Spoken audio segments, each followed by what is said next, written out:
Let's party.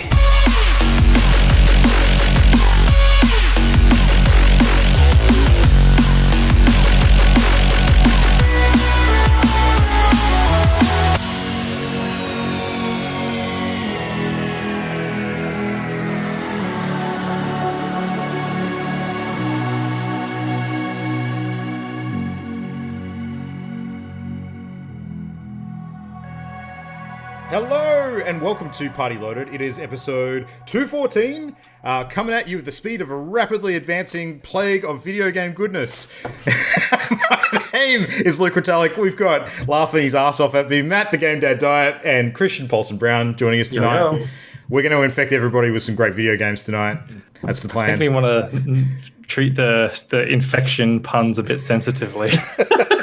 Well, yeah, that's it. I mean, it's not like we want people to isolate and play tons of games or anything like that. No. That's all I got. That was the three I had tonight. So, yeah, okay. I'm out. Okay, at least they're expended now. They're totally expended, yeah.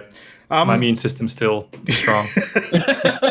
always switched on. Yeah. No, so we're sans one Adrian again tonight. He's got some IRL stuff to deal with, but we got plenty to kick on with. So kick on we shall. Gents, another week. Any interesting stuff going on this week? Have you seen more impacts to the virus in the industry that have caught your attention that you think are interesting that we're not necessarily going to have as a newsworthy topic tonight? Any? Outside of the stuff we're going to chat about, not really. Not really. In the past week, Bungie announcing that their studio were all working from home. I don't think we actually. There's a lot of that. There's a lot of working from home stuff going on. Yeah. A lot of the content creators that I follow online have, started switching over to sort of different content schedules as a result of working out of offices and things. So, yeah it is certainly seeming like this is going to be the theme for the next few months at least. So, yeah. Yeah, because like they're talking about it like it's going to kind of peak around May, April. Mm-hmm. So, yeah. As it gets warmer in the Northern Hemisphere, It makes me wonder like how certain companies are actually doing in terms of profitability though, because speaking a little closer to home, I can say that apparently a lot of people in the US in particular during times like this like to stay home and play a shitload of games, and that can turn into some pretty good revenue numbers. So yeah, I think there's probably some companies out there that are set up to do quite well out of this, strangely. So but there's so much weirdness around it that who can say, really? A whole lot of the big companies have actually experienced like major drops in their stocks, though, which usually like precedes major layoffs. So we'll see what happens out of that. Like layoffs would not be unusual for the games industry, but as a result of like a really like contagious cold is just strange. Weird. Yeah. No, everyone out there who's listening to this, hope you stay safe. Hope you're not too heavily impacted. It's just freaking strange times. We said 2020 was going to be a weird year for the games industry, and obviously way outside of that as well is proving to be just what the heck. So, yeah. But in the meantime, we're still keeping our heads above water and playing. So, Christian, you want to kick us off tonight? What have you been doing this week? I finally have a new game that I'm excited to talk about. The first new game, I think, of the year for me, and that's Code Vein. So it came out last year. I've just started playing it. I had my eye on it, but I was waiting till it was on sale, and then Sony had their big in Japan sale, and I got it for 50% off. Code Vein. It's a game where everyone in the world has to wear a mask because there's a miasma that's spread across the whole world. Oh, wow. This is not timely at all. And I guess like the easiest way to describe it is to use like Dark Souls as a frame of reference, and because it is a strictly Souls-like game.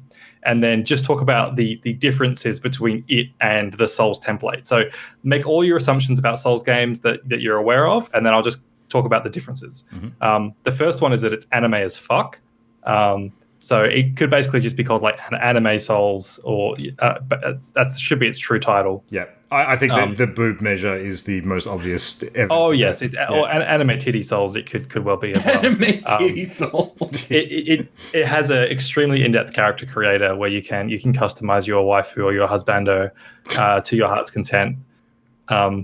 And like it's funny because the armor in the game, the only piece of armor that you equip is a cloak. So it means that the actual customization of your body armor, it's just up to you. Like you can make your character look as cool as you want from the start. Like you don't, so you know what I mean? Like a lot of times in games, you'll design your character, but then most of it's covered up by armor that you equip. Yeah. So the actual body, like template armor the default armor isn't really important. But in this, you can cover your character in like all sorts of different like accessories and position them anywhere you want. And there's like 100 different textures for the armor. There's heaps of different like body shapes and everything that you can customize. And then your only actual armor is a cloak, so you can always see the character you've created. Okay, that seems a little like Bloodstained, a little bit. It's kind of similar to that. Like most of the body's uncovered, and it's mostly, I think it's hats that you put on throughout the game. Yeah, sure. There's a little bit of variation, but yeah. The story is just like super cliche anime story. Like it's about trying your hardest and protecting people you care about, and like strength comes from the bonds that you make, like typical anime tropes. But the setting is like this cyber goth anime vampire world where like everyone does have this disease that makes them basically into a vampire. It makes them bloodthirsty, and it makes it so they come back to life when they die. But if you inhale too much of this miasma, then you become like a mindless creature called a lost. And so everyone has to wear like a mask to like keep them from becoming one of the lost. But then they still need blood to survive. So there's these weird trees, and the trees create blood drops. And that's why you can get blood without killing people. But then the trees start dying, and your character can bring them back to life. Blah blah blah. Yeah, that definitely sounds like an ATS to me. Yeah. Mechanically, there's one big thing I wanted to talk about, which is very new for a Souls game, and it's the way classes and abilities work. And this is the main thing I enjoy about the game. So in most Souls games, you have like a stat distribution, like most RPGs, strength, dex, wisdom, that sort of thing, and you'll build your character in a particular, towards a particular build, and then you'll pick up weapons. And in a lot of Souls games, weapons have, as well as like a minimum required stats, they have like a scaling system. So like a sword might be like A for dex scaling and like C for strength scaling. And it means that if you're a dex build, then you'll get more damage from that sword. So, or like a hammer will be A for strength scaling and like D for dex scaling. So like it's not just the raw stats of the weapon and not just the minimum requirement, but also how you've built your character gives you a bonus to the damage depending on the scaling of the weapon. Okay, so that's how a lot of Souls games normally work. In Code Vein, the weapons still have scaling, but your character doesn't have any strength, dex, etc. You just have like heaps of different classes that you can freely choose between whenever you want. And the classes have their own predefined like stats basically. Right. And so you can just almost like equipping an item, just go, I'm a fighter, now I'm a caster, now I'm a ranger. Or switching a moveset or something like that. Like so it doesn't switch your basic attacks, but every class has somewhere between 5 and maybe 12 abilities, and they can be like passive buffs or spells you cast or like unique attacks or buffs or debuffs, like typical like RPG abilities. And there's a wide variety of them, and they're like unique to each class. But after you've used an ability a certain amount of times, you master it, which means you can then equip it with any class you want. So what the kind of loop you get into with the game is, because you don't start with all of the classes available to you. You find them essentially like items. Each class in the game thematically represents like a character, and the character gives you their blood. And then that's a new class. So you start off with only access to like 3, and so the loop is equip a class, find a weapon with scaling that suits it, equip that weapon, equip all the abilities, play the game until you've mastered all those abilities, and then move to the next class.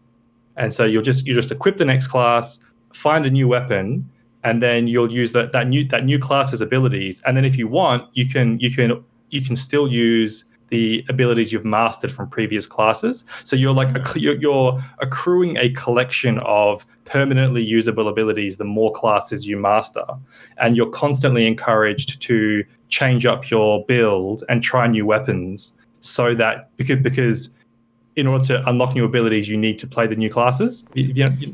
No, I get what you mean. Yeah. Interesting. So, Interestingly, I'm going to talk about something kind of similar in a few minutes. Right. So, yeah. So I just find like it just really satisfying. There's so much variety in the game, and most Souls games, you build you build a strength character, or you build a mage, or you build a dex character.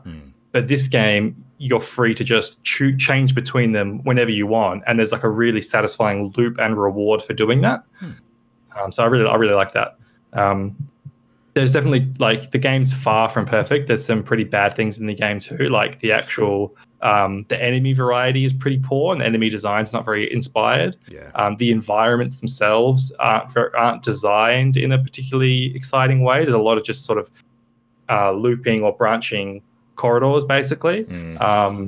There's some interesting art design, but a lot of it's kind of just like muddy spikes and like broken down cities. I saw the environment design reminded me of like a poor man's DMC5 almost. Yeah, I can totally see that. Yeah, it's like a modern city overrun with kind of chaotic energy, but it doesn't look that great. But fortunately, the combat for me saves it. The actual like the minute to minute gameplay and that class system, I find really fun. Nice. So how many hours in would you say you are? Probably like 12 to 15, something like that. Okay. And how far percentage-wise would you guess that is? Probably like maybe a third of the way through the game. Oh, okay. So it's a decent amount there then. Yeah. Decent amount. Like other Souls games, a big focus is on boss fights, and I've defeated maybe like 6 bosses, which for a Souls game is probably about a third of the amount that there's normally in there. Yep. The boss fights themselves are mostly just like big weird creatures with titties. Yeah. Wonderful. Oh man. Yep, that sounds exactly like the kind of game that I would see Christian playing on any given year. Yeah.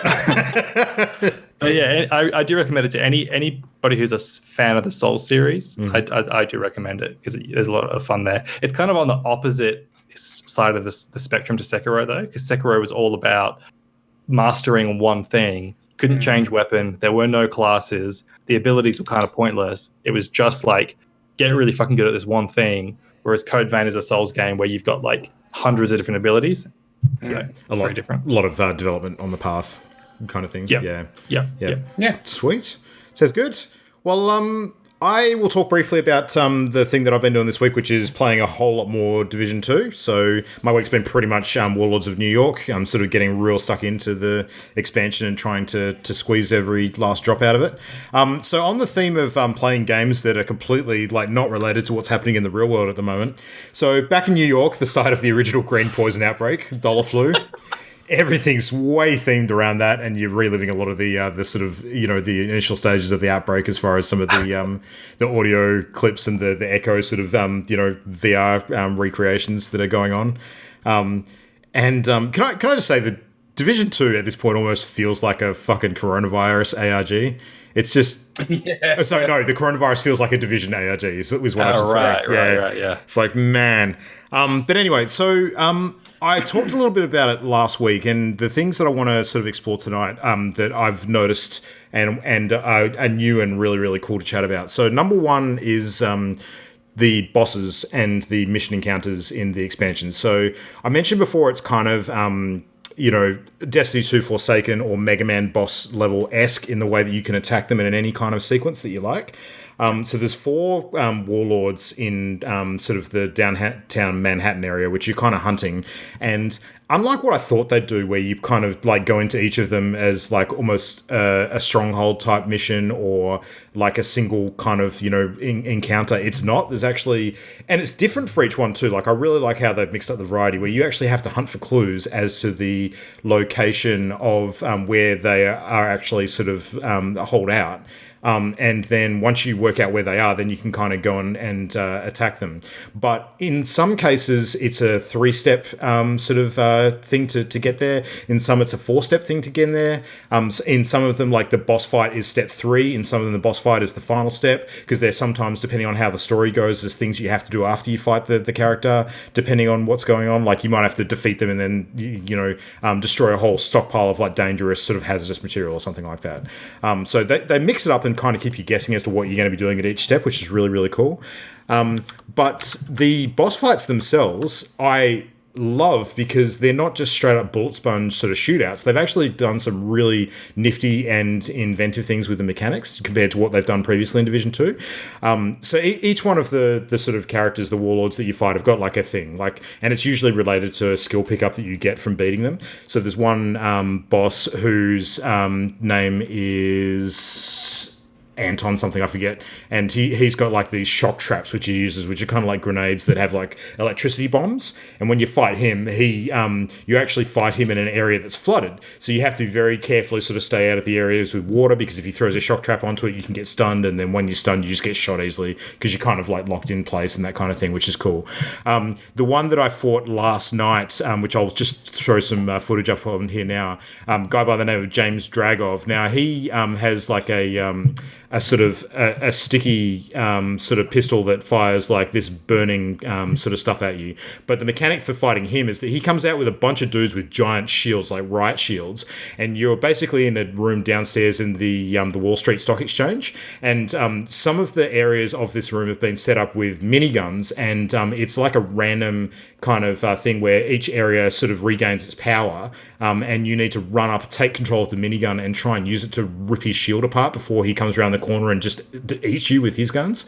And so the whole sort of run and gun approach to that boss fight, not being able to take him on head on, and it's almost like a stand on the hotspot kind of thing to do damage to it. It was almost raid-like in a way, I felt, which was really cool. And there's a lot of different ways you can approach the fight too. Like it's not obvious at first. You can try different things. So, but yeah. Super fun. Like every boss fight I've done in the expansion so far has really kept me guessing, and I've had to think about what I'm doing instead of just running in guns blazing, which is big thumbs up for me. I think that they've done a great job with it. And I've heard, I haven't actually gotten up to the final boss, Aaron Keener, yet, but I've heard pretty good things about that encounter too. It seems like it's quite tough, and actually all of them have been very tough so far. I'm soloing all of them, so probably easier to do it as a group. But the mission, like scale difficulty though, I'm guessing it does. Yeah, the scaling's a bit. It's not straight 1 to 4 player scaling though. I think it actually gets harder at 3, and then I don't know if it scales again at 4. So right. You might want to go in with like a 2-man or a full 4-man in between. I'm not sure if it's the same scaling or not. I could be wrong. They might have changed that actually. But I mean, I've been finding them fine soloing. Like it's not impossible at all. It's just you have to really think about what you're doing. Yeah. So, but yeah, that's really cool so far. The second thing I want to mention, which is kind of getting to your discussion about your ability trees and advancements and stuff, Christian. So in the Division 2, one of the things that they've had with regards to endgame weapon customization is a system called recalibration, which is basically where you can take a gun that you've got and you can use other weapon pickups, or this works for armor as well, and you can basically strip sort of properties off of the particular item to put onto the item that you're keeping. So if you've got a gun that has like a really cool sort of perk on it, like a particular ability that it has, but you've got a gun that is actually better in all of its base elements and you just want that perk, you can strip that perk off the gun, and it sort of gets destroyed in the process, and put it on the weapon that you actually want to keep. Now, that sounds really good in theory, and it's been quite cool, but the problem with that traditionally has been that it means that you end up finding that inventory management is a real struggle, because you end up going around and collecting a whole bunch of weapons that you hang on to because it's got various different perks and things that you want to later put onto another item. But until you get that item, or until you've got the resources to actually do that transfer, you kind of just end up with like a huge crate full of weapons that you're not doing anything with because you don't want to just ditch them. What they've done with Warlords of New York is they've kind of retooled that, or they've recalibrated the system, so to say, and done something super smart, which I really fucking hope they do in other games more in future, is you can actually build up a recalibration library.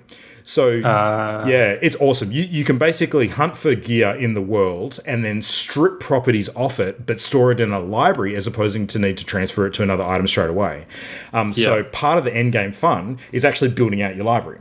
So you end up sort of running around and just building up like a list of all the different weapon perks and some of the stats. Like if you've got a gun that has like excellent headshot damage, that gets added to your library. You might find one later that's got even better headshot damage, and then that'll supersede the one that you've already got. But it sort of just builds up over time, so that when you get your favorite sort of gun, you can just take what you've got in the library and apply that to it. Do you have to like spend resources to apply it? Yeah, you do, but it's fair. Like they haven't made it like super over the top, considering that the convenience is better doing it that way. Is that a bit like what Destiny did, where you could, as long as you've like picked up a weapon in the past, you can like craft it again now or something? Didn't they do that with Destiny?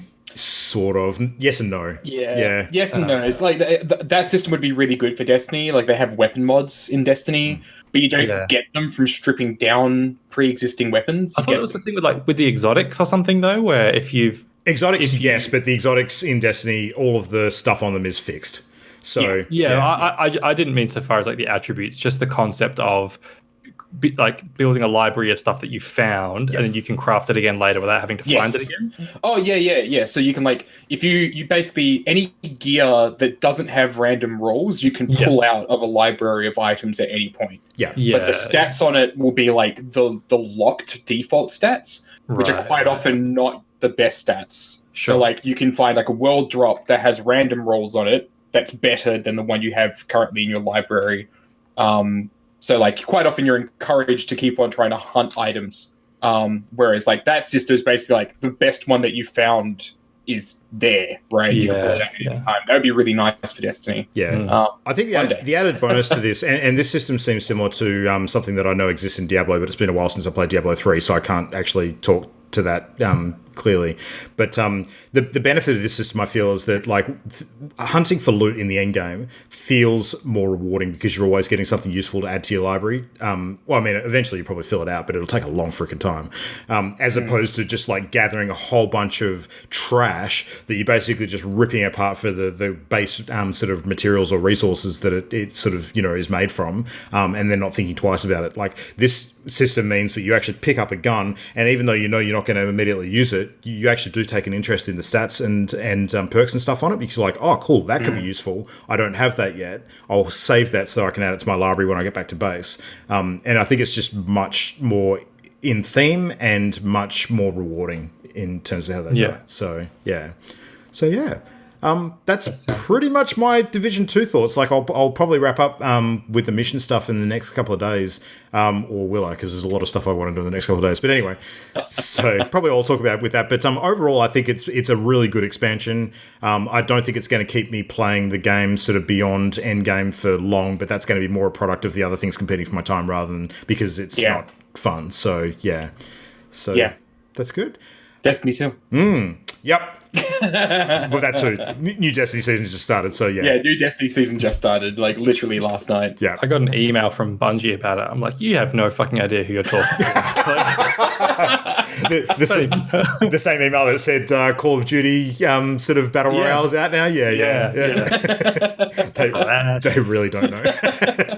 Yeah. So, Matt, you've been getting stuck into dev work this week, I take it? How's it going? So we did do some dev work last week. I'll talk really, really briefly about Deadfire again because it is still chewing up my time. I feel like I'm picking away at it slowly. I'm currently at 111 hours played in it. Nice. Is that overtaken Divinity for you yet?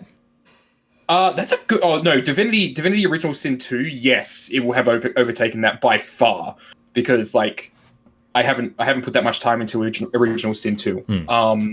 But no, the point that I'm currently at in the game, I think I've finished all of the faction quests. Like I had mentioned last time that you get to a point where it's very clear the point of no return. It's like if you do this thing, you're going to be siding with that faction, which will piss off some of your team members and everything like that. They're honestly more important to me than the weird politics that are happening in the world. And you're kind of at level cap at the moment, aren't you? And lots of content to go. Yeah. Yeah, so I mentioned that on Twitter that the game has a level cap of 20, and all of the DLC that came out didn't up the level cap. So it's actually really it's not easy because like I've nearly completed everything in the game in terms of like what I've come across.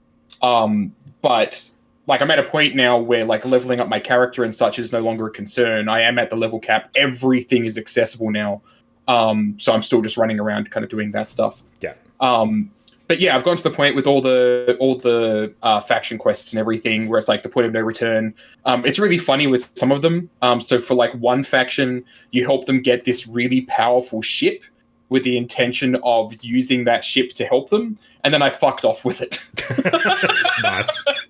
So like stuff like that's really cool. I had some really interesting ones where the storyteller enemy wants to take along people that are going to be upset if I don't work with a faction to try and convince them to stay. Yeah, bit of fun really, conflict. Yeah. But then like there was this one conversation that I had with one character where you basically have two characters in your party from two completely conflicting factions. And if you bring one of them into the conversation with one faction when they're trying to push you to join them, you have this really actually quite moving conversation with her where she's basically like, look, if you side with them, we're done. And, you know, I can't guarantee that the next time I see you, it won't be down the barrel of a gun. And you can basically be like, I don't want to pick sides here. Like, you know, stay with me. Like, you know, we can do so much good together and everything. And then it basically comes down to a point where she's like, if you do this, I'm gone. And then the guy that you're speaking with that runs the faction is like, so what's it going to be? And then if you turn around and you're like, sorry, I pick her. Everyone is literally like, what the fuck? But it like, even if you don't have the party member that supports that faction, you turn them down in the party at the time. When you leave port, it's such a shun that they basically leave you a letter saying fuck you when they leave. So I had to go back. Can you save like a save state where you can go back and play out both angles? Yeah, cool. That's what I did. I went back, I played out both angles to see what the best result was. And it turns out the best way to approach that situation is basically, this is after like a court case has taken place. You finish the court case, then the guy that runs the faction is like, come speak with me in my office. And you're like, haha, no. And just run away. So you never have to deal with that. And yeah, so like basically what I'm going to do is just every single faction now, I've gotten to that point where it's like, hey, join us. And it's like, no. And so I'm just running around doing little side quest stuff now. So it feels like I'm just chipping away those little things, the DLC content and such. Yeah. But yeah, I wanted to talk briefly because we had a design meeting for Recaptive last week. Yeah. Which was actually quite a lot of fun. So for the uninitiated, what is Recaptive? Recaptive is a alternate reality game, which is basically like a game that you can go and play where you have to go outside of the game to find solutions to in-game puzzles, essentially. And it's about an artificial intelligence that has been trapped inside this video game, developing really shitty recapture style puzzles. We have to like, you know, those things you have pop up when you're doing passwords. It's basically like that. How many cars are in this picture? How many cars are in this? Like, yeah, select all those cars, you know, whatever. How many traffic lights are in this picture? Is that a traffic light or a giveaway sign? The picture's so fuzzy I can't make it out. I'll take a punt. Oh, there's another one. Like, it's like the very edge of a traffic sign. And it's like, choose all the traffic signs. And it's like, is the edge of a traffic sign a traffic sign? Yeah. These are the true philosophical questions we need to ask ourselves. No, we don't. But we had a design meeting to basically go over what we felt the game's aesthetic kind of was. Like, not just in terms like the visuals of it, but how the game should make you feel. And it was actually a really, really interesting and enjoyable activity. So what I had everybody do was like write down 5 words that they felt described the game and the way the game should feel and the way the game should play. And we did the same thing for the AI in the game. Like how would you describe the AI in just 5 words? And then we also wrote down things that the game's not. So like what are some, in words or in like very, very brief little sentences, what is the game not? And then also influences, things that were influencing your kind of feel on what the game should be. Just a side note, this is a little off topic, but I want to mention it now so that you remind me later. I saw a video clip today, which was one of those Comedy Central style like skits, where a couple of people were reenacting what it would be like if you actually went into a physical business and the shopkeeper interacted with you in a way that like AIs on most websites do these days with like the whole recapture type thing. Hilarious. I'll link it to you later. could be some good inspiration. Yeah. we have a in our Discord for the developer chat. We have a channel where we share inspirations. And I will point out one of the we're getting really deep philosophical and cultural kind of inspirations now. So one of the ones I have to go and pull it up. So I say deep philosophical, but it is also kind of memey. If I can find it, what am I doing? Here we go. Dev inspiration. The Star Trek episode with Darmok and Jalad in Star Trek Next Gen. I love that episode. That is one of our inspirations. Shaka where the walls fell. That's exactly right. So sure. It's basically it's an alien race that only communicates through memes, basically. Through metaphors, kind of. It's through metaphor. Yeah. And so we want the AI in our game to communicate the same way through the recapture interfaces. That's all memes and metaphor, essentially. And so we have inspirations like that. One of my favorite inspirations that I wrote down was Kenku from D&D, and kind of how Kenku communicate, because they're an interesting one. So Kenku and D&D, they can only repeat things they've heard previously. Yeah, like a parrot repeating something. Yeah. And so basically we all wrote down our 5 words and everything without telling anybody else what the 5 words were. And then we kind of all revealed them at the same time to basically be this is where my headspace is at. And started comparing them. And I actually realized I have the document on my desk that we kind of wrote up. So we put everything together and actually started making connections between okay, so we had these things in common, all just kind of gobbledygook. But you can see we've kind of clustered stuff when it's okay, these words that we had in common, right? So for instance, myself, Morgan, and Jess. So one of us said mystery, and one of us said intrigue, one of us said enigmatic, right? And those kind of all cluster because they mean similar things. And so we basically say, okay, so we can solidify that the game is mysterious, enigmatic, and intriguing. We're just basically using the same words, or the different words to describe the same thing. Clever, unique, unexpected. And when somebody else wrote into their what the game's not, it's not just another puzzle game. So stuff like that. And basically this whole exercise is all about getting us all on the same page as to what it is exactly we're making. Literally. Yeah, exactly. Quite literally the same page. Because the concern that we were having was we only get together once a week to work on this. And, 6 days time is a long time to go away, do stuff, and then come back and still have the same thoughts that everybody else had. Yeah. So this whole activity was basically just to get us all on the same page. And it was also really useful because we realized how we're going to tell certain narrative elements, and also philosophically, what is the game about, right? Not just what the story's about, but what is the message that the game should kind of send. And it was really good. It's good when we're talking about what the message for the game is, and we're all getting teary-eyed because it's so fucking good. Okay, so nice. Yeah, it was really quite exciting. I think we're all very happy about it. We also had a meeting with Oztrade, but that was just kind of businessy type things. But yeah, no, it's coming along. It was really quite cool. Weirdly productive for just kind of sitting down and talking about stuff. Yeah. When you feel that creative spark, something good's happening. Yeah, absolutely. It was a really good day. Yeah. Nice. All right, well, speaking of really, really good days, let's chat a little bit about what was perhaps not a really, really good day. Brilliant. Hell of a segue. Yeah, I'm working. I'm really... you could say that the segue is fully sick.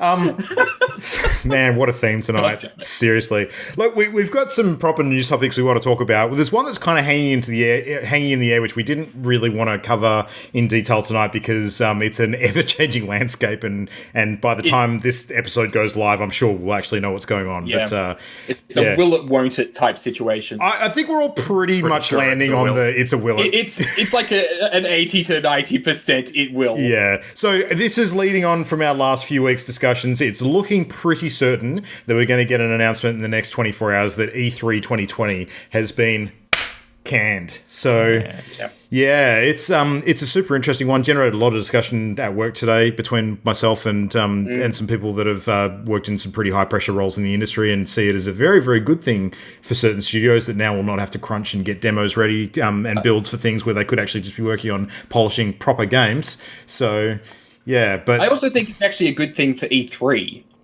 because it means that they get to kind of like step back this year and think about restructuring so that next year doesn't suck because it has been dying a slow death, right? As long as every other big publisher and developer out there doesn't see what the world looks like without E3 and decide that that's actually an okay world and they don't give a shit anymore. I mean, if E3 becomes basically a Twitch channel and it just hosts everything, I think that's a win for them. Maybe. Depends on what you want out of E3. I think, there's a lot of different people who get different things out of it. But absolutely. Yeah. Absolutely. Well, sorry, Christian, what were you going to say? I was just going to say, based on the leaks about what was going to happen this E3 with all the pushing of influencers and TikTokers and Instagrammers, I have no faith that they will come back next year with a smart design. Yeah. I don't think so either. But you never know. Yeah. One can have hope. So, I've been on Team Make Everything I Direct for a long time. So yeah, but what we realized is at the end of all of this, it looks like Nina Struthers actually fucking won. So yeah. I mean, like, so the funny thing with Devolver, right? So Devolver was the one that came out and said very, very flatly, cancel your plans for E3, right? Yeah. Before E3 made any sort of announcement. And it's funny that Matt, you're going to have to explain the Nina Struthers thing now because I've got to explain Nina Struthers. But the whole thing with Devolver though is like that's a kick in the nuts because E3 and Devolver had like a big falling out a couple of years back. I can't remember the specifics about it, but it was like Devolver had hosted an event they were playing on at E3 and then E3 kind of dicked them over on it. So them doing this now feels like the best like cold served revenge. not that what they've been doing every single year hasn't kind of been that. But fuck yeah. Yeah. So Nina Struthers is the fictional host of the E3 show for Devolver Digital. And like every single year she has this ongoing story that just gets more and more fucking insane. It's so good.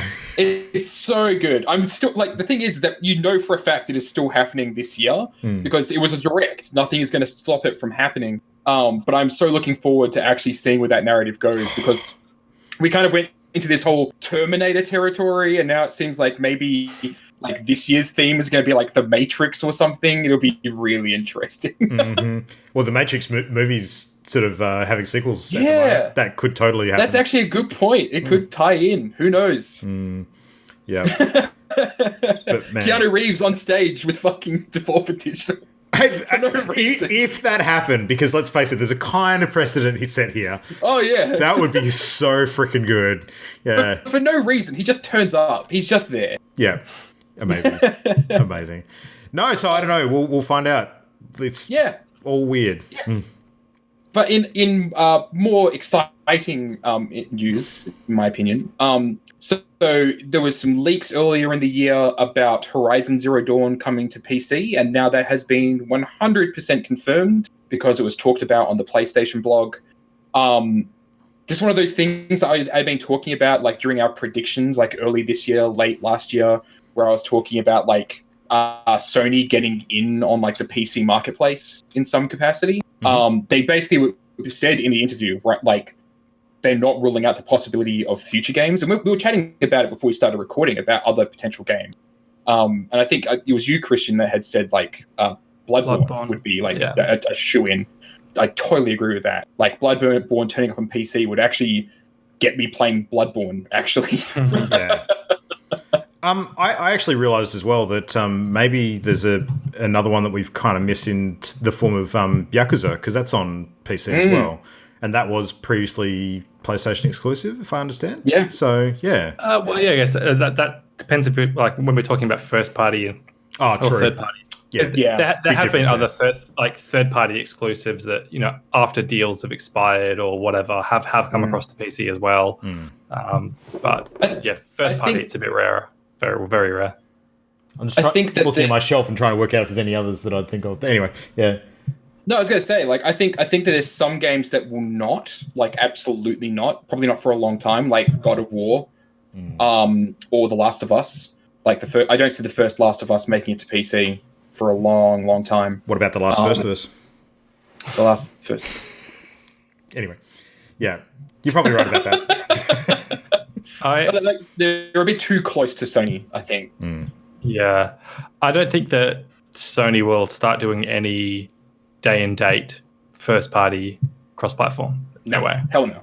It'll be ports, basically. Like, ports well after the fact.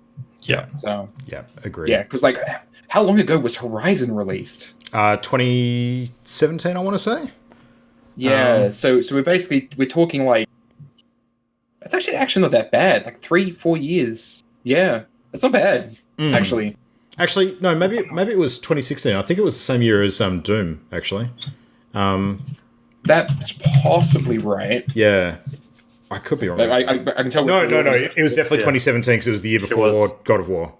Yeah, it was early 2017. Yeah. That's actually way earlier than I expected. March release. Maybe the game didn't sell that well, and so that's part of the reason why it's no. I think it did perfectly fine for them. It sold gangbusters, but like it's a case of why would they not want to make more money? So yeah. I mean, that is certainly the business case there.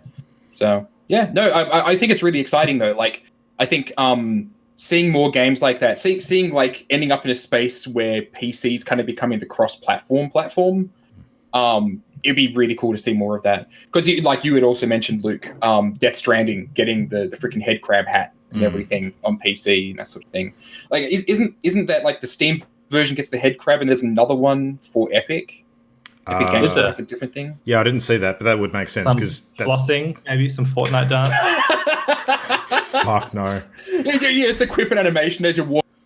Yeah, constantly flossing. Ugh, God. Video games were a mistake. Yeah. No, I agree. Yeah. I don't know. That's really weird. Like the whole like store specific exclusives though. I'm not a fan of that at all. I think that's still super dumb. Yeah.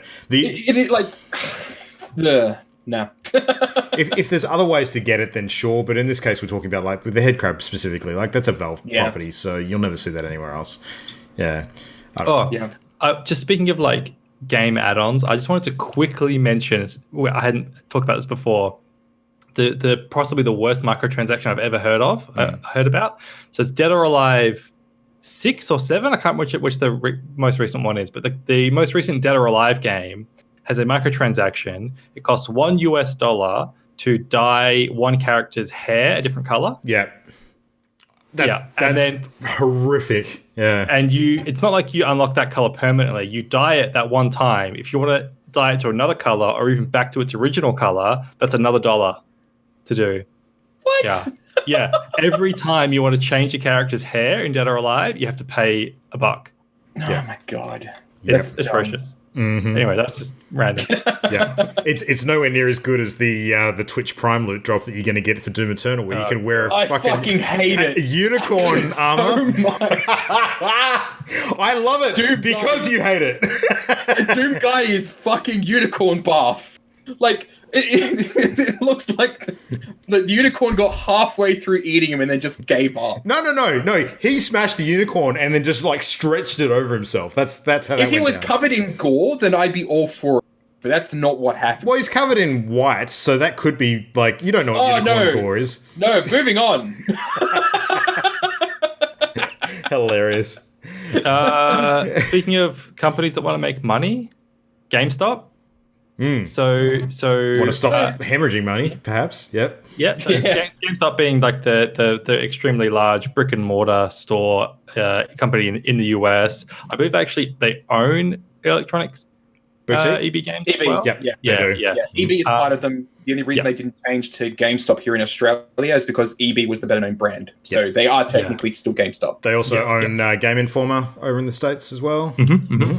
But yes, Reggie Fils-Aimé, former head of Nintendo of America, who stepped back from Nintendo early this year or last year, has been appointed to the GameStop board of directors. And yeah, he put out a tweet saying the gaming industry needs a healthy and vibrant GameStop. I look forward to being a part of GameStop Corp board and to helping make this happen. So I just thought it was interesting because obviously like brick and mortar retail has been on the decline for a long time, and it seems to have kind of been needing to transition into like merchandising to make up for it. So like I wonder how many Funko Pops Reggie is going to be able to sell, and can it save GameStop? Is there a Reggie Funko Pop? I actually don't know the answer to that question. I was about to say, if there's a Reggie Funko Pop, I will buy it. If there's not, there probably will be. I was going to say, I would not be surprised in the slightest if that existed. Yeah. I don't want to detract from your news item right now, Christian, but I have to give props to Luke for his choice of video while you've been talking about this. It's fucking great. It's the Smash Bros. Scene between him and it's so good. Iwata. Yeah. Man, there was no shortage of awesome material. Reggie memes are some of the best. They are. He is a fucking champion. I'm just going to put it out there. Like, in terms of some of the global heads of these companies, like personality and what he sort of represented for that brand, and like what he clearly got done in that role in terms of like ushering Nintendo onto a new era of strength, sort of in the wake of their dicey sort of N64 era into the Wii. Like he joined at a formative time and really kind of, like, obviously it's not down to him specifically for everything, but he's representative of that real kind of change of mission that they experienced around that era. And I think that he's seen as a very public, positive figure for them. And I think he's awesome. I really do. But yeah. Can anybody stop brick and mortar retail from dying? No.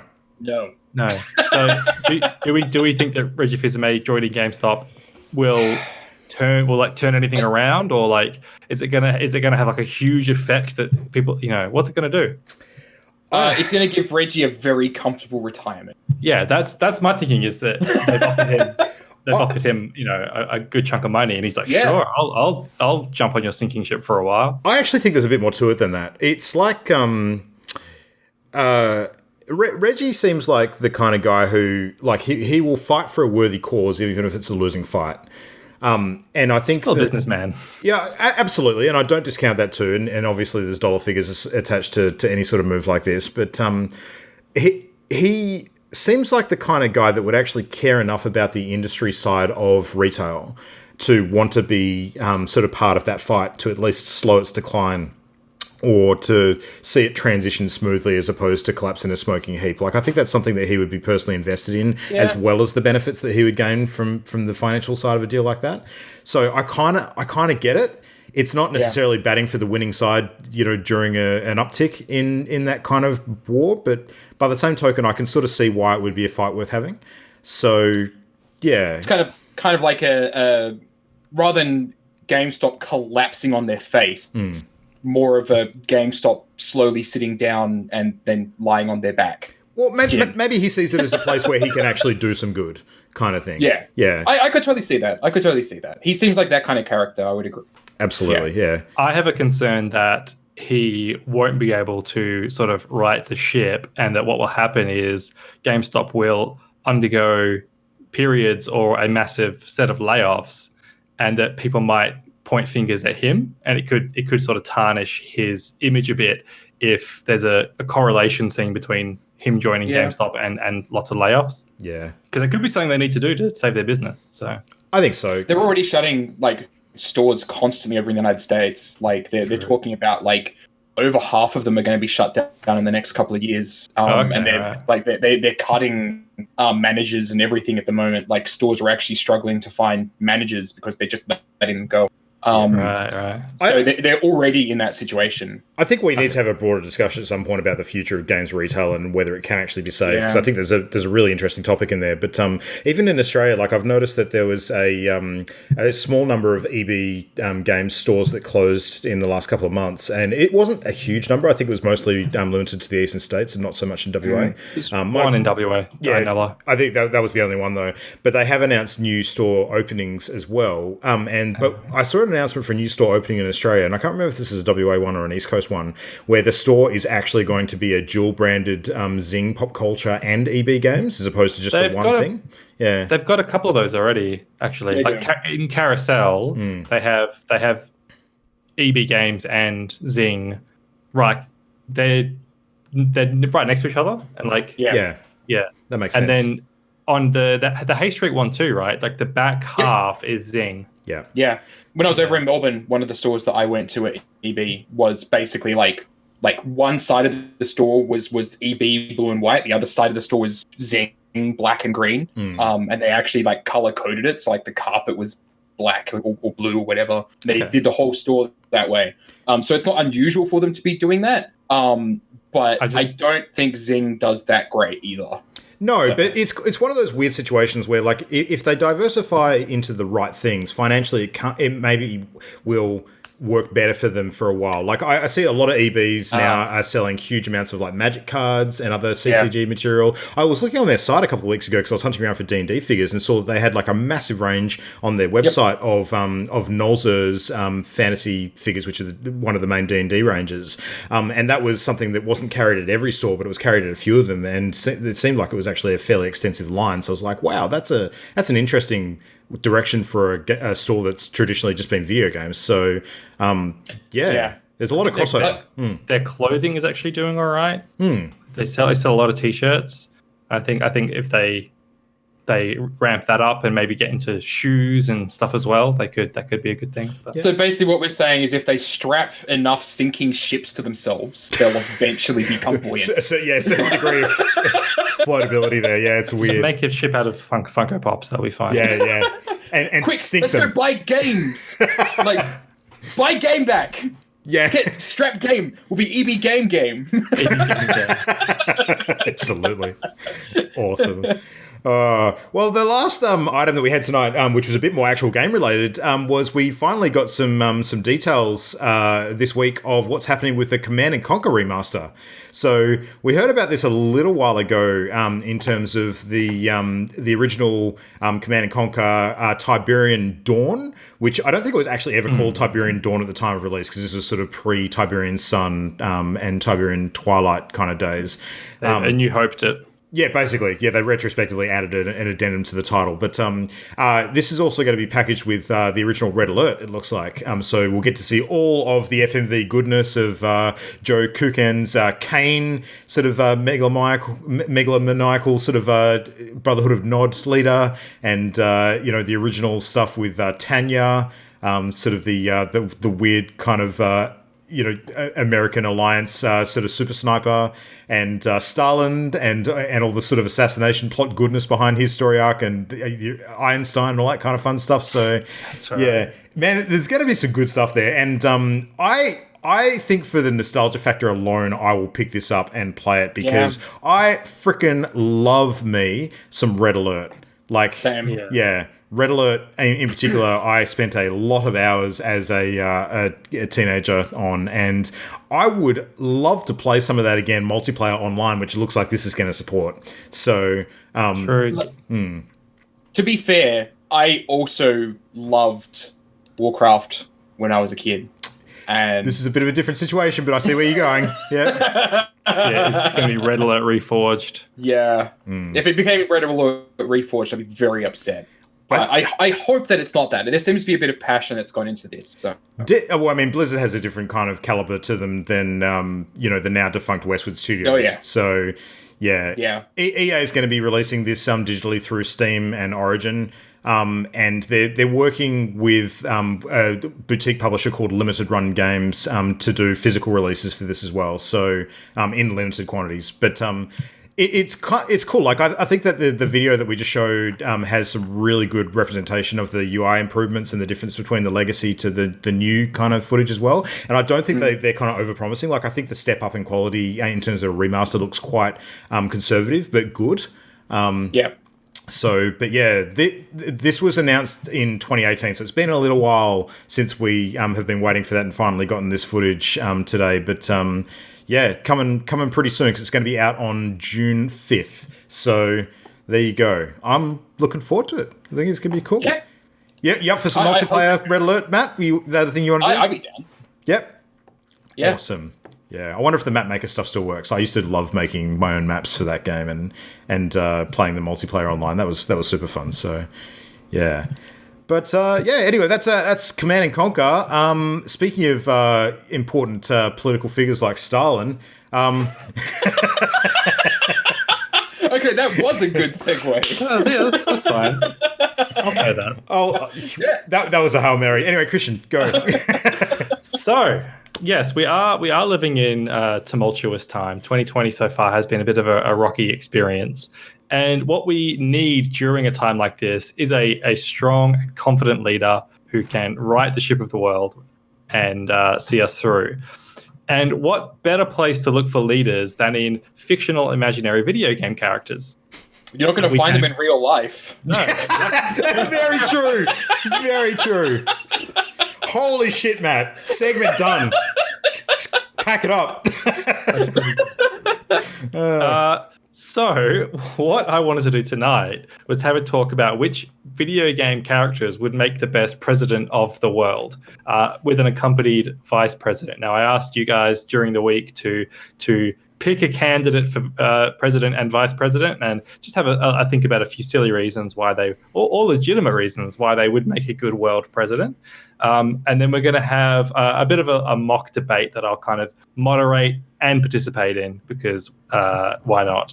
And then I was going to have each of us cast a vote for somebody other than ourselves to determine who the winner is. With Adrian down, there's an increased chance that we'll get a tie there. But maybe there might be one or two people in the chat come time that could maybe cast a vote too. Otherwise, we might need to wait for people to get back to us during the week to actually let us know who wins this debate. Yeah. What if we voted not only on the president but also the vice president as two separate votes? Two separate votes? Yeah, that could prevent a tiebreaker. Depending on who they are, they might combine in different ways. That could be interesting. Yeah. True. Okay. So what I wanted to start off with was just a quick, like a 1 minute introduction to your candidates. And if you have like a key message or like a campaign slogan, before we get into specifics about different policies, just the elevator pitch for your candidate. And we'll start off with Matt.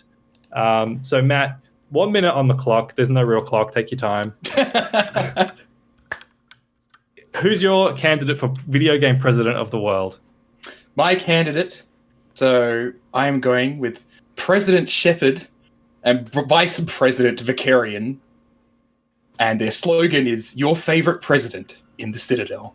For people who might not be aware, Vicarian is, of course, Garrus. Garrus right? Vicarian. Yeah. Okay. Can I just say, Christian fucking called it.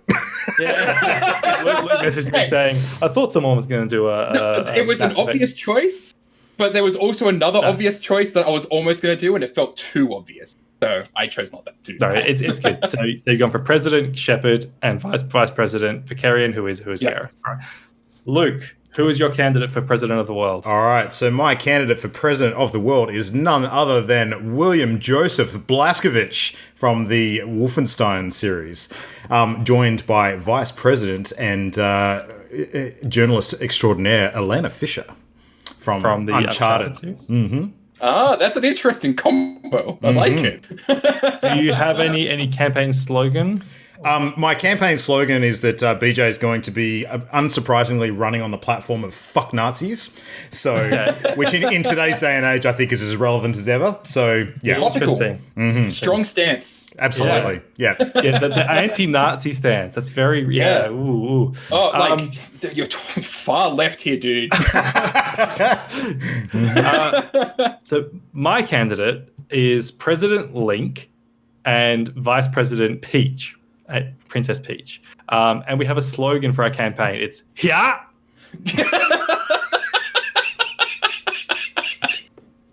I'm just imagining the Obama image of Link with "Hia" underneath. Yeah. Yeah. Makes sense. So then, let's get into a few debate questions. So, a broad one to start us off. So the question for the candidates is: what are the most important challenges facing the world, and how do you propose to address them? Cool. And Luke, so again, what are the most important challenges facing the world? How will BJ Blazkowicz and Elena Fisher address them? All right, so I think dealing with rogue political elements and nations of hate are probably an important part of the world today. I've got a pretty good sort of idea on how BJ can deal with that. I'd like to refer you back to the notes of... Hang on, let me just check. Yep, cool. Still fuck Nazis. Yeah, so... Basically, that's where we're sitting. But in terms of representing a bit of diversity, I think that despite the fact that he's one of the most Aryan-looking motherfuckers that you would ever imagine sort of nominating for a presidential position, he does have the benefit of being multicultural in the way that he was born to a Polish-American father and a Jewish-American mother. So there's a bit of sort of bloodline mixing of that. In terms of experience overseas, he's definitely got a long and storied history of international travel and fighting a good fight in different places around the world, and understanding the sort of ramifications of how history can kind of be a good teacher in terms of nations. Basically maybe learning to get along a little bit better and not sort of, treading each other underfoot, and, a bit more of a peaceful society that we're ideally trying to fight towards. So I think that's a good sort of position to come at with him. But yeah, that's pretty much the thing that I think would be the most important thing. A bit of peace and solidarity and universal harmony when it comes to nations actually getting along. So yeah, and if they're not going to do it on their own, then you better fucking believe we'll do it at the point of a gun. Interesting. So okay. So I think what we'll do one candidate at a time, and then we'll have a rebuttal. So Matt, do you have anything to say about Luke's points there about BJ and Elena? Look. I have a lot of respect for my fellow candidate, but I will point out... I was going to say, I feel apart. One of his previous slogans was, imagine the things you can do with a hatchet. So, yeah. Is this really the non-violent kind of uniting the world? This honestly sounds unachievable. In comparison... my candidate, Commander Shepard, has united not only nations, but the entire galaxy against a single existential threat that no other politician gave a shit about. Interesting. And it is also responsible for the genocide of entire races in the process. Cool. Luke? Yep. That depends on your version of the story. I would like to say to the candidate for BJ that didn't on BJ Blazkowicz's watch, didn't the Nazis take over the world? Yeah. The world is controlled by the Nazis in BJ Blazkowicz's. You say on his watch, but technically he was unconscious during that entire period. So yeah. But why was he unconscious? Hey? Why was he unconscious? Because he lost to the Nazis. Because he fought the good fucking fight on his own, and I have no faith in a candidate who loses to Nazis and gets the world taken over. I think that's atrocious. Here's the thing: when he gets beat down, he gets the fuck back up, and he continues fighting no matter how hopeless the situation looks. So I have no respect for a candidate that does not respect a veteran, Link. To that point, so my piece now, Link is the hero of motherfucking time, okay? Every single call to action that he's summoned forth, he is victorious, and he claims victory for the forces of good. And he hangs up his sword, his master sword. He doesn't continue to wage war. He fights the fight when it's necessary. He combines the Triforce, wisdom, courage, and power, which 3 amazing qualities in a leader. And you know that even he's gonna no matter what threat faces the world, he's gonna rise to the occasion. And are you saying that he wasn't asleep when the world got fucked up? Just to throw your own words back at you. I will also point out that Link has never been responsible for any permanent solution.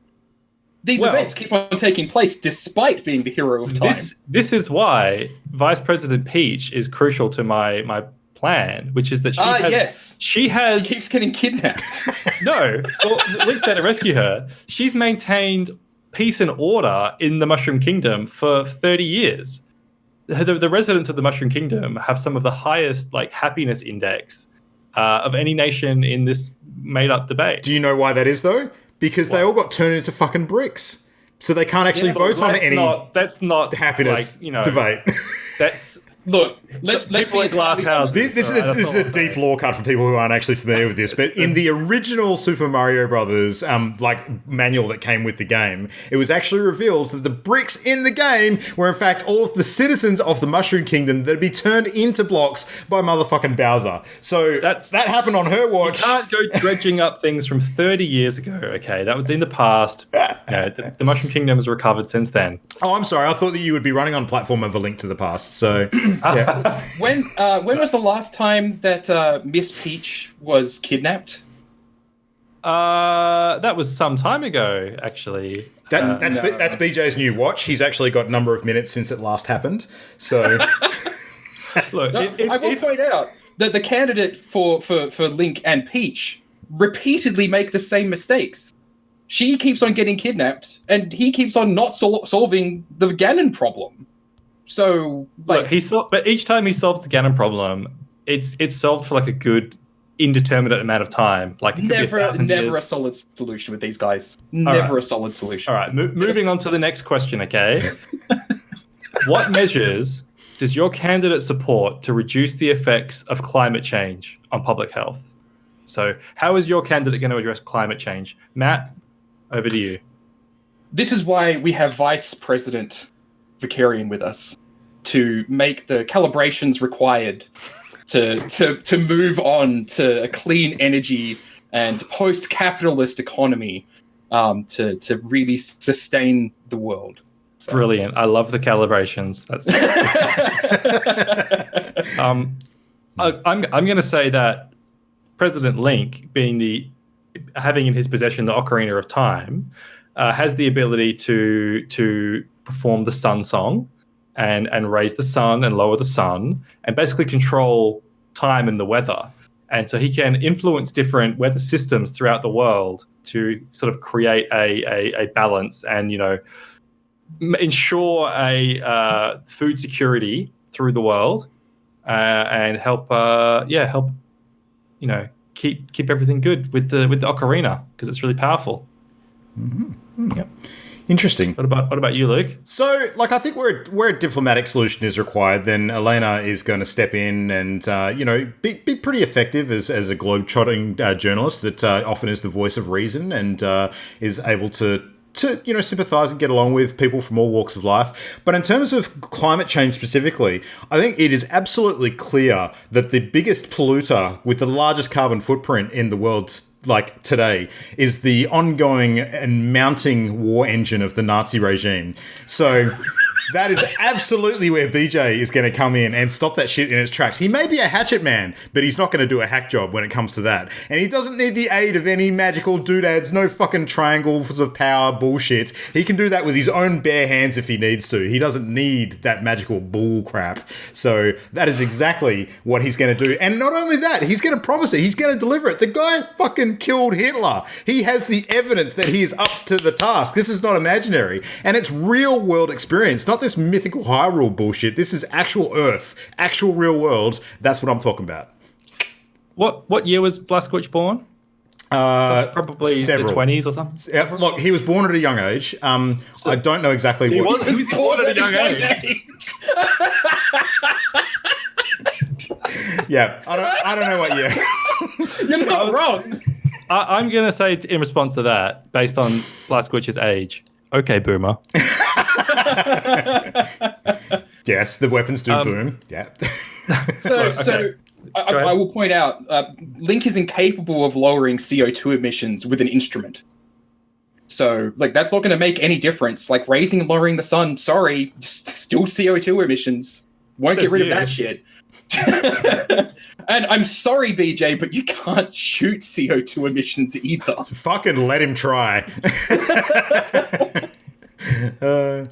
And Shepard's platform, did we address that? Yeah, Garrus, they're the calibrations. Yes. Yeah. Okay. That I'll concede that was a good point. So moving on from climate change, then let's discuss the economic policy of these candidates. So for this one, I'll take the floor first, and I'll say that Link has the capacity to break open any pot he finds and extract the precious rupees from inside. And this will provide a great stimulus for the world economy. And basically, our economic problems will be solved through unlimited rupee supply. So, yeah, Link for president. Come on, economy fixed. Luke. Before rebuttal to mine, what's BJ's, the meathead? What's his economic policy? Look, man, you can run a world on meat. That's all I'm saying. So he don't need no magical rupees, that's for sure. Look, I think that when it comes to finding the funds to actually, make a difference, it's going to be the vastly superior diplomatic skills of both him and Elena combined that are going to get the world together as one force to unite and actually provide the funding needed to, repair the damage done by the enemies of humanity. So, yeah, I don't think it's about sort of materializing a fictional currency where there isn't one, not to mention the damage to the global economy that could be caused by literally just printing money out of thin air. You got to think about the ramifications of that shit, man. Like, have you seen what happens when countries print their own money? Jesus. But, yeah, that's exactly how you're going to solve this problem. Mm-hmm. Yeah. And Shepard and Vicarian, what's their economic policy? Commander Shepard single-handedly boosted the Citadel's economy and went on the record to state that every single store there was his favorite. So, Jesus. So we know how that's going to go. Like, yeah. So I've just realized that this is Bro Shep. This is Bro Shep we're talking about, not Fem Shep. Is that right? Oh, no. I should be saying they, because Commander Shepard can be whatever you want them to be. That's true. Yeah. You're just trying to dip in both pots when it comes to the vote, man. Absolutely, yes. Mm-hmm. Yes, my president is a blank slate. Mm. Yep. Mm-hmm. Mm-hmm. A potentially dead blank slate. That is true. Yeah. This is also true, but yeah. Still a better presidential choice than some of our options. Okay, well, one more question. This might have some obvious answers, but we'll just open it up anyway. So, if there is need of military intervention, why is your candidate the best person to manage the situation? Matt, you begin. So, what I will say is that Vice President Vicarian has a long history of a never letting targets out of his sight. Like he sees a problem, and that problem is dealt with permanently and very quickly. And in conjunction with Commander Shepard and his their long history of political service, and uniting many nations to fight against one singular threat, I think it goes without saying that we are the best choice for president in this respect. Okay, and the candidate for BJ? Well, Terrability is a lifelong military specialist. He was part of the U.S. Army Rangers. He was actually a sergeant in the Army Rangers before being recruited as the top agent for the United States Office of Secret Actions, which was all about strategic services and having that sort of know-how about not only how to be a frontline soldier, but all of the actual strategy and tactical thought that comes on a grand scale about how to actually wage war and have that military sort of background. But he's a leader. Like, he is literally the leader of the resistance. He's not just a frontline soldier. He carries all that experience and know-how with him, as well as having the higher caliber of leadership that put him as the face of an entire global resistance. So, in terms of military experience and the actual sort of leadership qualities that come from that, he is absolutely the top candidate here. There's no contest. Link is quite clearly the superior candidate, being in that he has solved every conflict single-handedly without the need of spending billions on a war machine, and enlisting people to be ground up as as meat. He's a pinpoint strike. He goes straight to the source of the problem. He cuts off the head and solves the military issue. He doesn't blow up cities like BJ would, or Garrus or Shepard would. And on Garrus too, I have it on good authority that there was a dark period in the history of Vice President candidate Vicarian where he took an alias known as Archangel and engaged in some rather illicit activities. Shepard has a history of working with a known terrorist as well, I believe. So yeah. How could anyone trust this candidate? I don't understand. They get results. Right. The end justifies the means, huh? Yeah. Can't make an omelette without breaking a few eggs. And thus far, what results have either of the other candidates gotten? Well, one thing I can say about Link. Candidate named Terror Billy. Terror Billy. You really want a president named Terror Billy. Fucking A, I do, yeah. But as far as Link getting results, all I'm hearing Christian sort of say time and time again is how much of a not a team player he is. So, what? Hey, look, if there's a war, would you rather your leader go and solve the problem? Would you rather a whole army get conscripted to deal with it? An army? You send out an army? What happens if your leader gets killed? He won't. Time and time again, he's never failed. Look, I've played Legends of Zelda, and I have died many times. No, that's just fan fiction, okay? Nice. All right, let's just have any closing points you have to make a last ditch appeal for your candidate. Just anything you haven't had an opportunity to say, or just to convince the listeners out there one final time. I'll actually start with this one, and I'll say that one of the great things you'll get from Link as a president is that he won't make annoying speeches. He is a man of very few words. We're all sick to death of Trump tweeting all the time and blathering on, and we want results. We don't want air. And Link is a man of very few words, and that's what you'll get. You'll get results. I can just imagine the tweets. Yeah. Luke, closing statements. Look, I think that a choice for BJ and Elena goes far beyond the world of today. I think it actually talks to our response to future potential existential threats as well, because it's a little known fact that in the original timeline of the World War II sort of era that BJ was part of, he actually eventually reared a son named Arthur, who basically and eventually took on a pseudonym of Billy Blaze, and Billy Blaze later becomes the father of the fucking Doomslayer. So when it comes to setting up the world for defense against the dark arts and the demonic sort of incursions of the years to come, accept no substitutes. You have to make this choice now, because otherwise we are all ultimately fucked down the line. So that is exactly where I'm going to land that. Okay. And Matt.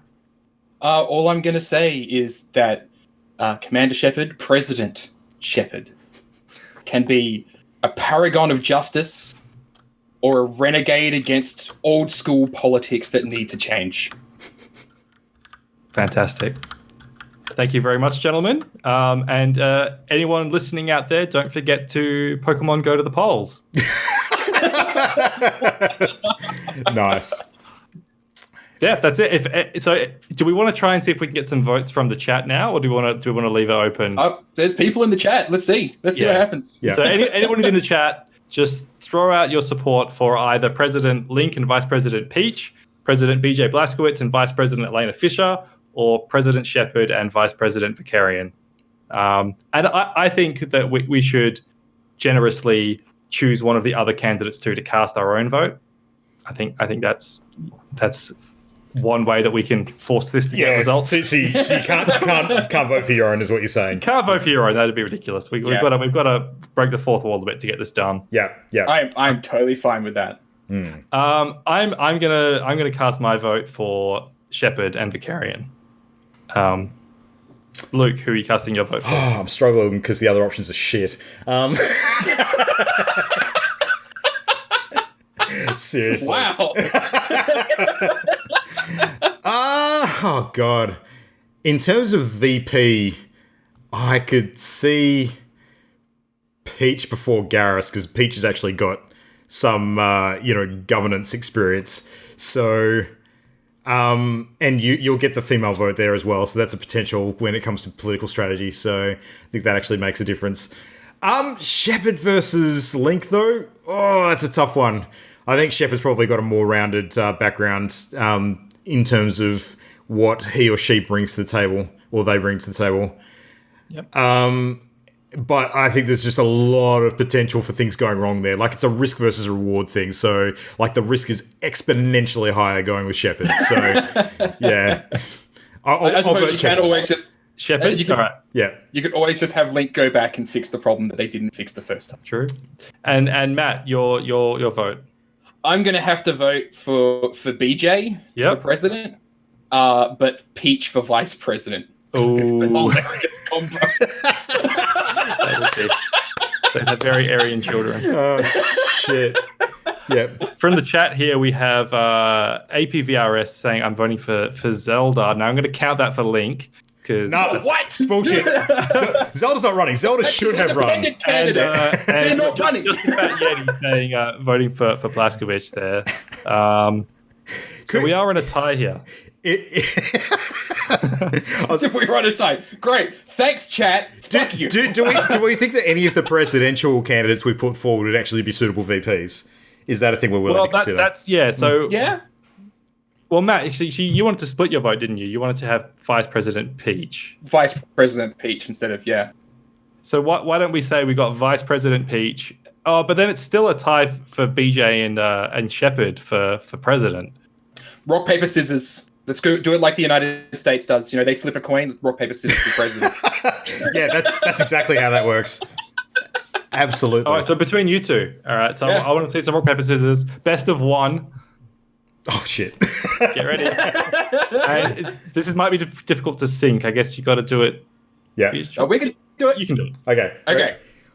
Rock, paper, scissors. No.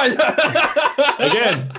Okay. So I went with gun because I feel like that's the only thing that BJ would pick. So. All right. Go again. Well, I was the only one that followed the rules, and I chose, so I'm pretty sure that means I. What a shit show. This has evolved into exactly the situation we've got now. So Exactly. Do it again. All right. Rock, paper, scissors. All right. Rock. So we have President BJ Blazkowicz and Vice President Peach is What? winning. No. President Shepard. Oh, did you win? Yeah, Sorry. Yeah, I won. Matt won it. Yeah. All right, President Shepard, Vice President Peach. Let's roll with that because why not? And watch the world That's fucking gonna be awful. burn. Yeah. How many Nazis has Shepard killed? Tell me that. How many? How many Reapers had Nazi things in them? I'm sure Reaper was a call sign of some idiot in World War II, so probably a few. No, definitely was. Yeah. Absolutely. Yeah. Hilarious. It's It's good fun. It's funny when you actually go through like some of the best known characters in different video games and realize how bad some of them would be in this role. I was really thinking about my options, and I was like, look, I was gonna do the whole Doom guy thing, do the Doom Animal Crossing crossover, and I'm like, that's an obvious one. It's a low hanging fruit. It's a meme. I'm also glad we didn't cheat and actually go to video games that have depicted actual presidents and world leaders. Yeah. So, because we could have quite easily had Gandhi for president of the world. So, yeah, not Civ 5 Gandhi. You don't want that. He might drop nukes on everybody, but he'll get the job done. So, that's awesome. Cool. All right. Well, good luck, world. It can't get any worse. Well, it's a new week next week, and we'll see what everything brings. Anywho, speaking of new week, I don't know what you guys are going to be playing, but as of about 10 minutes from now, I'm going to be booting up Ori and the Will of the Wisps. So, looking forward to diving into that. Matt, we got some new Destiny 2 content to dive into as well. So, yeah. I need to boot it up and give it a shot. Apparently, the new stuff is good, and start of the story for the season's really solid. So yeah. Nice. And Christian, do you think you'll be able to finish Code Vein in the rest of the week? I don't know, because I've got the countdown until Animal Crossing /Doom, so we'll see how. Yeah. 9 days, buddy. 9 days. Yep. I'll try and get it done. It's grabbed me more than a lot of games have recently, so I might be able to do it. Yeah. Sweet. Well, we'll chat about that next week. But in the meantime, if you want to get in touch with us and let us know how you think things would play out, or who you think the best presidential or vice presidential candidate in the video game world would be, you should do that, because that'd be awesome and we'd like to hear your thoughts. So send it in to mail@partyloaded.com. Hit us up on Twitter @PartyLoadedShow. Facebook, you can join the chat there. Just search for Party Loaded on Facebook. And links to everything, as per always, on our hub at channelendgame.com, where you'll find our YouTube content. Link to us back here on Twitch, assuming you're not watching us live. If you're not watching us live, you should consider it, because it's really cool and it's a good way to enjoy the show. But if you're just listening on podcast feeds, of course, that's fine too. Whatever way you like to enjoy the presentation of what we do every week, talking games, which we'll be back to do in another 7 days. So thanks, Matt. Thanks, Christian. Hope everybody's enjoyed tonight. We'll see you then. 7 days time. Good night. Good night. Good night.